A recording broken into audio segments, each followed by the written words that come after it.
So welcome everyone. We are going to be talking about Christmas feasts and of course featuring the Flaming Plum Pudding.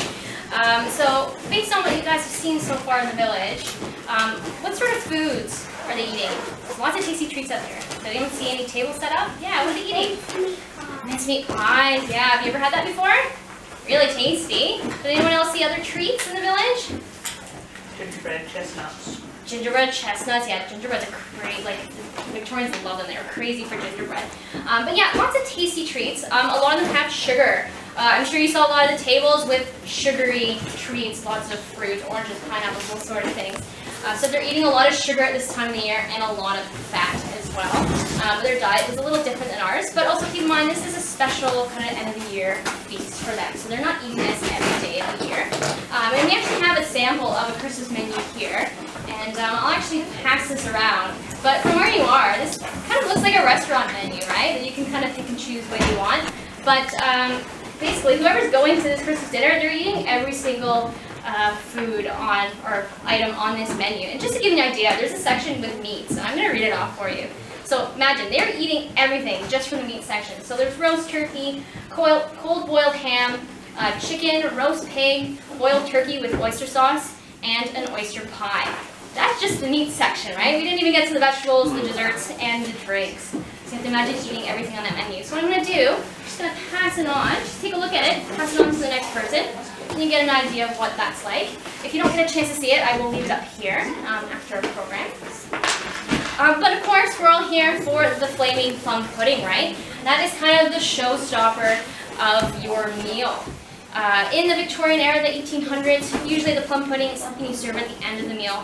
Again, it's a showstopper. And it's very sweet. Have any of you had plum pudding before? Yes.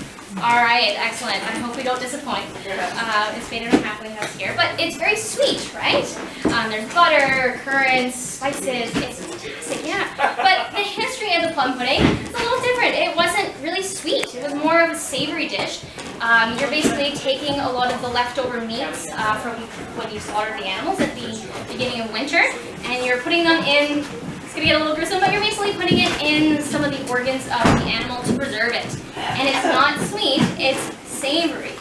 And you're also serving it at the beginning of the meal.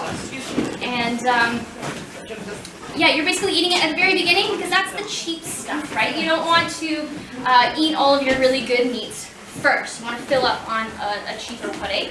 And that tradition kind of started around the 1200s, so the 13th century. And kind of running along that time period, some other puddings, we have black pudding. So again, it has a lot of the blood in there. It gives it that taste and that flavor. And another one, you might be familiar with haggis. It's a Scottish tradition, yeah. They serve it kind of with hogmanay, and a really cool thing. It is also a showstopper because traditionally, during hogmanay, you have a kilted bagpiper that plays something as the haggis is served on the table. So you can kind of see a bit of that tradition there.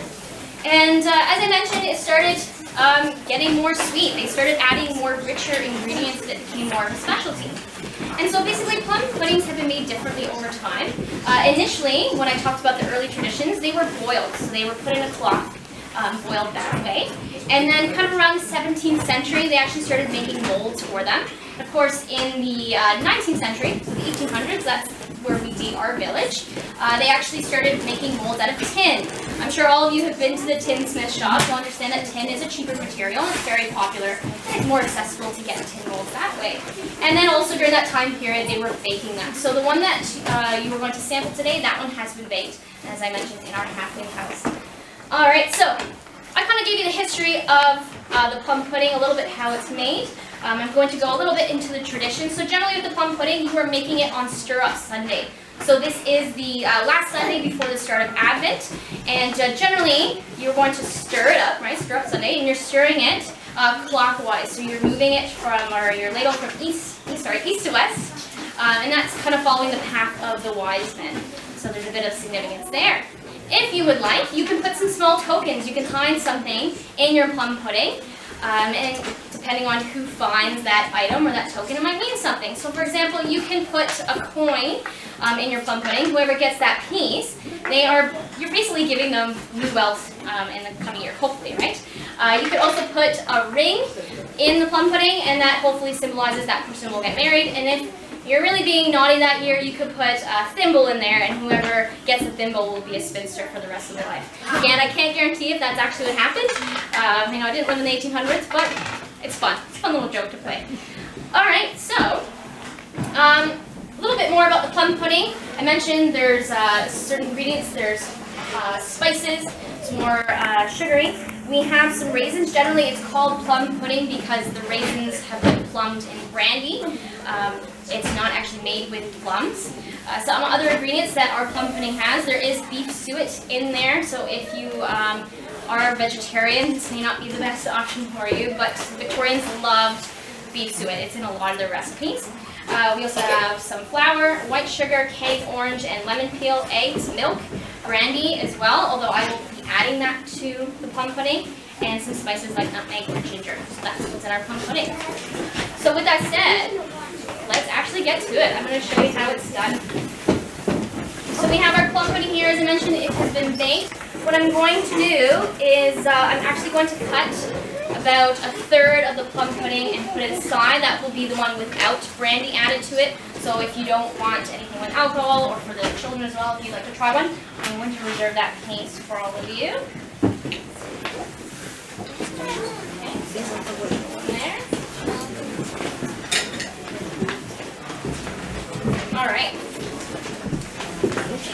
So, how this is done.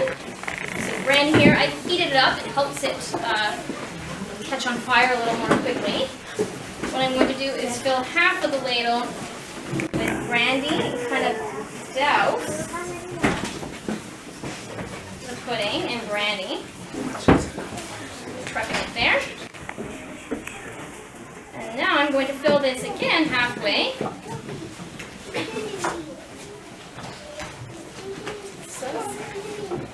And I'm going to take it over to my candle here and heat it up.